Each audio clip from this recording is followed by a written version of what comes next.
Depuis plusieurs années, le taux d'abandon scolaire au Venezuela est en constante augmentation, conséquence directe de la crise économique et sociale que traverse le pays. Ce problème a entraîné une grave détérioration du système éducatif national. Actuellement, de nombreuses écoles ne fonctionnent que 2 ou 3 jours par semaine en raison du manque d'enseignants et de la médiocrité des infrastructures. Cette situation entrave la réalisation effective du droit à l'éducation, un droit humain fondamental reconnu par la Constitution vénézuélienne. On pourrait dire que la situation économique du pays est l'une des principales causes de ces problèmes. De nombreuses familles vénézuéliennes vivent dans des conditions précaires, obligeant enfants et adolescents à abandonner leurs études pour travailler et contribuer ainsi aux moyens de subsistance du foyer. L'éducation, qui devrait être une opportunité de développement personnel, devient un luxe inaccessible à tous. D'autre part, la profession enseignante a également été durement touchée. Les bas salaires, le manque de ressources et les conditions de travail difficiles ont poussé des meilleurs enseignants à quitter l'école, à la recherche de meilleures opportunités à l'intérieur comme à l'extérieur du pays.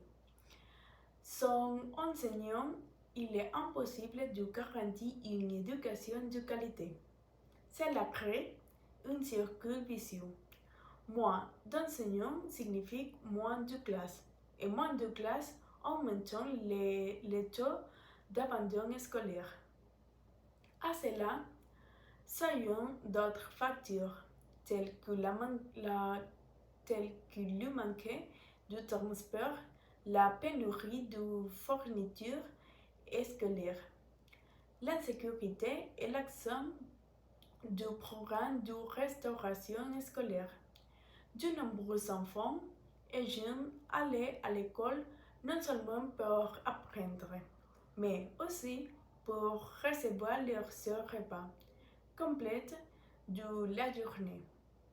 Lorsque ces programmes sont suspendus, la motivation à y aller diminue encore davantage. Et comment garantir le droit à l'éducation dans ces conditions? La réponse réside dans les efforts conjoints de l'État et de la communauté. Premièrement, le gouvernement doit reconnaître l'ampleur du problème et faire l'éducation une priorité nationale, et allouer davantage de ressources à son redressement. Il est nécessaire de redonner de la dignité à la profession enseignante et en maintenant les salaires et en offrant des conditions adéquates pour que l'enseignant résonne dans le système. Deuxième, des modèles éducatifs flexibles doivent être mis en œuvre pour maintenir le lien avec l'école, même dans des circonstances difficiles. Cela comprend des cours dispensés sur des plateformes numériques comme YouTube et Zoom ou Google Meet, ainsi que la mise à disposition de kits imprimés pour ceux qui n'ont pas accès à Internet. Des espaces de soutien communautaire pouvant également être créés.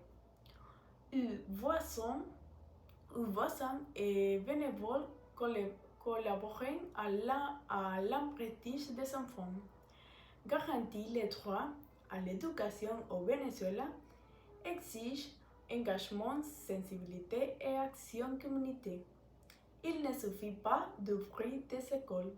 Il faut créer les conditions pour que l'apprentissage soit véritablement une réalité.